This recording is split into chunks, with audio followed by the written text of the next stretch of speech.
I want to welcome a guy who is remarkable. The breadth of things he knows and truly is a fan of when it comes to cinema, streaming, music. He is without peer. He comes and goes on a rainbow. How about it for the Culture Blaster, Michael Snyder?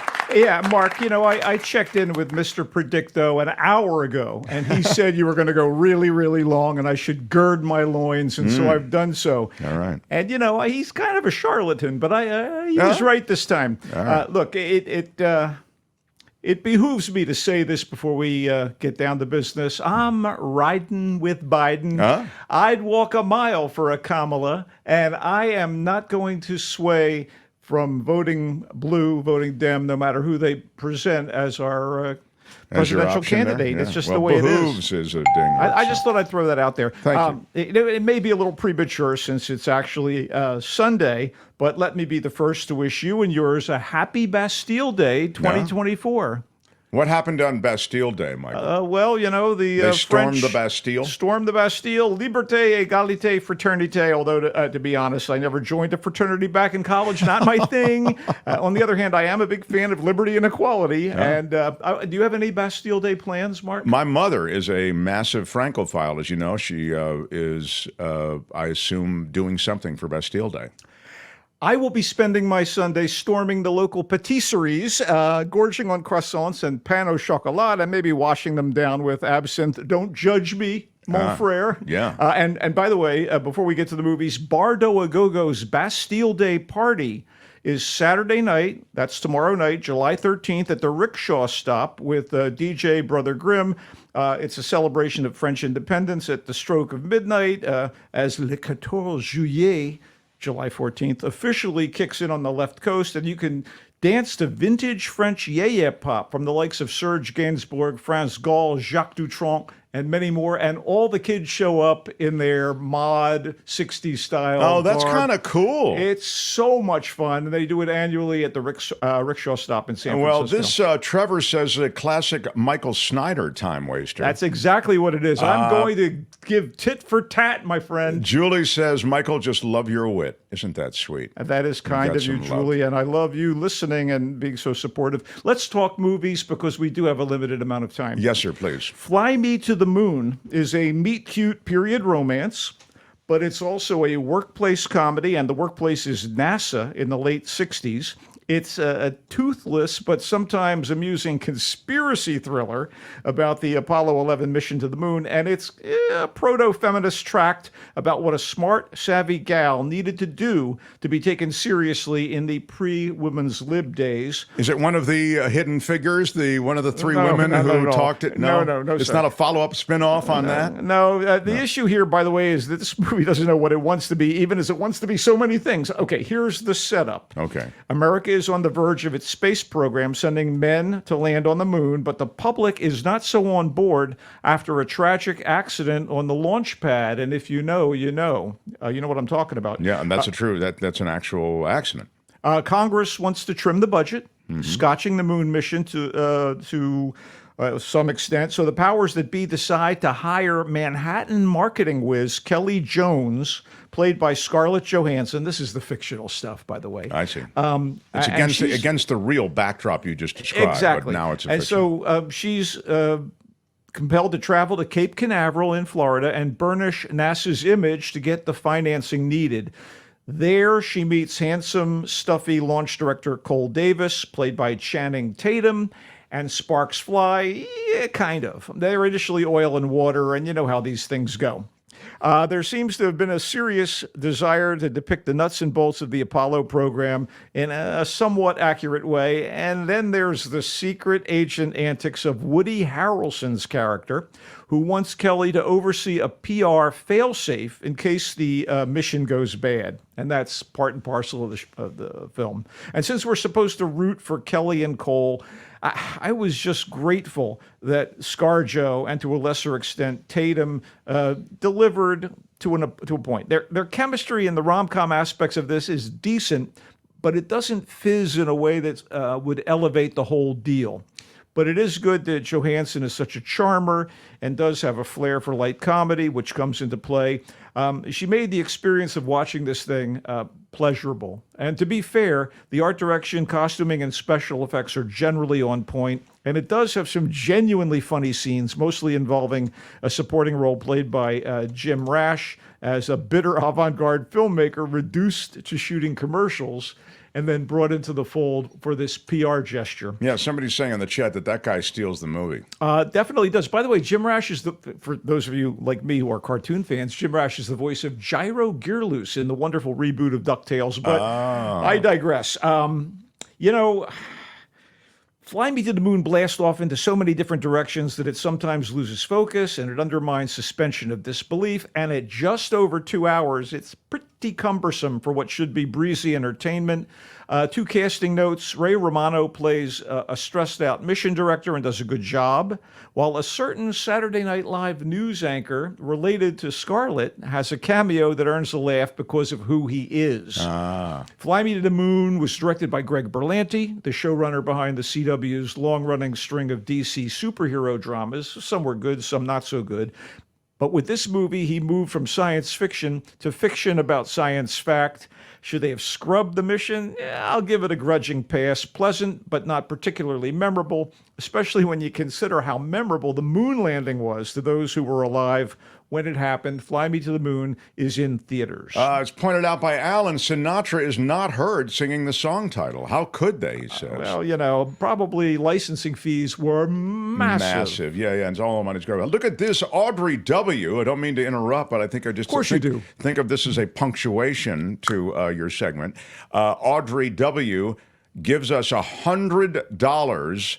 Democracy first, she says. Born on Bastille Day, Michael. You owe her a big happy birthday. Viva Audrey! Bon anniversaire, mon cher. Big shout out. Stay safe, all. Excellence in show. Hosts, guests, friends, and producers are excellent always. And Audrey, we adore you. I will give you a British thank you so much. And what can I say? I'm taken by her. Thank you. I give you 4 thank yous. I'm going to give you another 4 thank yous. Thank you. Thank you so much. Yes. You know Thank what? you, I'd like Audrey. to thank you, Mark, for letting me continue right now. Okay, sorry, but Michael, we don't exist without people like Audrey contributing. I heard. How dare you? That's why you run so that much. crawl at the end of the show. Come All on. right, I'm sorry, Audrey. Thank you for your generosity. I shout out. appreciate her. I would like to actually dedicate the next review to her. All right, go for Maybe it she then. won't like that, but I'll tell you. Nicolas Cage continues his current run of notable genre movies, with the good ones far outweighing the clunkers. The horror movie Longlegs is his latest, although Cage, as the incredibly creepy title character, is sort of a secret weapon here. He doesn't have as much screen time as you might expect, and he doesn't do much more than act in his fully unhinged mode, as in like bat guano crazy and deadly, but damn, he is one effective monster. Written and directed by actor Oz Perkins, who previously directed The Black Coat's Daughter and Gretel and Hansel, Longlegs introduces a new villain to the pantheon of freaky movie serial killers, and though it might recall other horror movies here and there with this reference and that reference, it's got enough freshness to its antagonist and his methodology to feel like something different instead of the same old IP. The story is told from the point of view, for the most part, of a young female FBI agent with mild psychic abilities who's trying to help the agency solve a series of similar murder cases wherein someone goes bonkers at home for no appreciable reason and kills a bunch of family members. So Agent Lee Harker, played by Micah Monroe, may have some paranormal skills, but she also has mother issues and at least one troubling encounter in her past, which may very well come into play as she seeks the twisted, possibly mystical, and certainly devilish mastermind behind the string of deaths that she's investigating. There are temporal shifts and changing aspect ratios to reflect those shifts and what appear to be Harker's remote viewing skills, even as Cage goes off. And those scenes are generally terrifying. Monroe is a solid center to the story and is well supported by Blair Underwood as her boss at the FBI and Alicia Witt as her off-kilter mother. At about 100 minutes, this is super tight and very unsettling as Perkins and his cast ratchet up the dread. I am not sure if Longlegs will have legs at the box office, but I do think horror fans will stride out to the theaters to see it and shriek, and it may very well become even bigger when it reaches streaming, which should be, soonish. It's in theaters at the moment. Wow. Another horror offering that you think actually hits the mark. Next, we have something that's a little more in your wheelhouse, Mark, I think. Right. The Convert is quite a good historical drama about the clash of Maori tribes in 1830s New Zealand with British settlers caught between the factions. And it is the work of Kiwi filmmaker Lee Tamahori, who directed and co-wrote the script. Tamahori first gained acclaim with Once Were Warriors, his stirring 1994 drama about the strains of modern Maori life. And that led to an eventual slot as director of a middling James Bond movie, Die Another Day, and some other action detritus. As far as I can tell, this is Tamahori's first movie since 2016, and it struck me as a return to form, probably because the plight of the Maori resonates for him, since he himself is part Maori and part European. It has great sweeping natural beauty. It's shot in New Zealand. It's first-rate battle sequences as tribes armed with British muskets, the usual machetes and such, face off for dominance, and British traders and settlers are put at risk. And it has some impactful interpersonal drama. The central figure here is Thomas Munro, an ex-soldier turned lay preacher, played by Aussie leading man Guy Pearce. Munro gets passage via trading ship to a British settlement on the coast of New Zealand, but before he gets to the town, which has hired him to oversee church services, he's drawn into an intertribal conflict that ends with him saving a chieftain's daughter and becoming her protector, which is kind of, intriguing. And when Munro and the young woman get to town, it doesn't take long before he realizes that the colonists are fearful and hateful towards the Maori. Except for one kind-hearted white woman, played by Jacqueline McKenzie, who speaks the native language, was embraced by a tribe, and is shunned by the Brits because of it. Since the warlords of the two largest local tribes have it in for one another in a struggle to control the entire area, this is a tinderbox, and something's got to give. Pierce is typically great, as is McKenzie, and Tiarore Nagate Melbourne, it's a Maori name, so forgive me. She's fantastic as the chieftain's daughter. I'm still thinking about The Convert a few days after watching it. It's a visual treat and a very thoughtful exploration by Tamahori of what the indigenous people faced from within, even as they dealt with heedless colonizers trying to take advantage of them. It's in select theaters, and it is streaming on demand. Heedless is a ding word. Wow, you really liked it. It sounds provocative. I thought it was very good. This is not the greatest stuff in the world, but I thought it was very good. Okay. I do want to wrap up with the gem of the week. It's called Touch, and it is a lovely movie adapted from Olafur Johan Olafsson's novel about a cross-cultural romance that spans decades, telling its story with spirit and measured elegance. I mean, how cross-cultural? All right. A young Icelandic man named Christopher is studying in swingin' London as the 60s flip to the 70s. He quits school and gets a job in a Japanese restaurant and falls for the owner's daughter, Miko. 50 years on, the now elderly protagonist returns to London at the height of the COVID pandemic with the clock ticking, so he attempts to find and reunite with his lost love. This is co-written and directed by Icelandic actor-director Baltasar Kormákur. Touch is graced by winning performances from its cast, too, young and old, especially Egil Olafsson as the elder Christopher, and Koki, she's got a single name, kind of like Madonna, as the younger Miko. There are evocative locations in Iceland, England, and Japan, and a very cool soundtrack, especially during the 60s scenes. It's in Icelandic, Japanese, and English, with English subtitles when needed, and it is in select theaters. That sounds super intriguing, actually. I'm kind of excited to see that. Touch, it's called. I liked it very, very much. Yeah. Just a quick walk back, some of the stuff you have reviewed, and then maybe we can get to a TV recommendation. Touch is the unrequited love story, where the older man now goes back to try to claw back a piece of his past. Am I right, Michael? That sounds accurate enough. Yes. Touch, and there are some subtitles, but It's very touching. yeah. The Convert, the historical drama with the Maori tribes against the British in New Zealand. Nothing good happened with the British in New Zealand to the Maori tribes, but I guess there is some good and complicated story with this particular offering. It's very good, Michael said, and he recommended it with some brilliant performances along the way. He also liked Longlegs, the Nicolas Cage film. He said it's a piece of horror, but you think that while it's not ringing every bell, it's pretty good. Oh, it's quite good for horror fans. I recommend it. And Nicolas Cage, you scary beast. Oh, He my is God. prolific these days, too.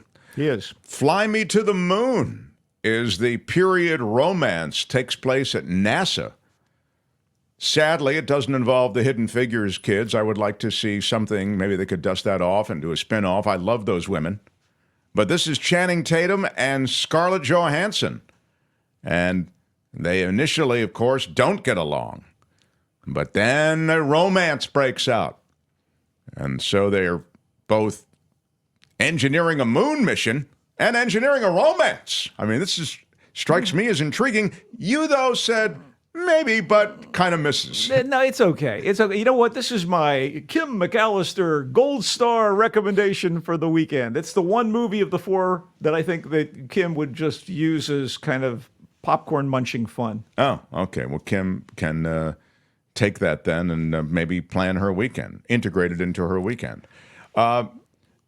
Before we leave, throw me a TV a recommendation. Okay, two quick TV recommendations. First, because I am comic book animation and